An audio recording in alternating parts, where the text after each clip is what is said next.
So I once read Captain Beefheart's 10 Lessons to Play the Guitar, and I made up a whole new set of rules following his inspiration. First one is listen to the birds.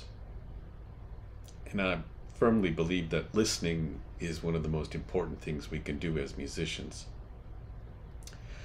Much of the music of the experimental music of the 50s was about teaching us how to listen again. We now live in a highly mechanized world, confronted with noises everywhere we turn. However, the sounds of birds, the sounds of the wind in the trees, the sounds of nature around us is ever changing. And so should our music be ever changing.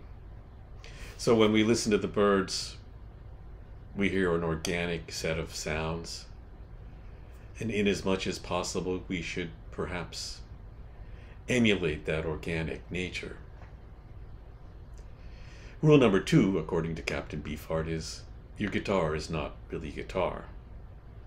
And one of my former students said this very well. You have to play as if the music is larger than the guitar.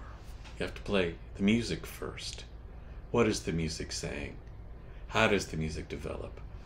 Are there climactic points? How do we make that narrative clear? So your guitar is not really guitar. It's an instrument for creating music. Music first. And what we have to do with our hands contributes to that music. But it's really the music first. Captain Beefheart's number 3 idea is practice in front of a bush. Well, one of the things people say is that you have to practice as if your ears are hanging on the door to your practice room. That's really hard early on, especially if you're putting in too much physical effort to playing. There's not enough reflective and creative effort to the listening. So part of what we have to do when we play is bring down the amount of physical effort it takes so that we can, in fact, almost hang our ears at the entrance to the practice studio and hear as if we were not where we're sitting, but on the other side of the room. According to Captain Beefheart, rule number 4 is walk with the devil. Well, I'm not sure I believe in devils or anything of the kind, but perhaps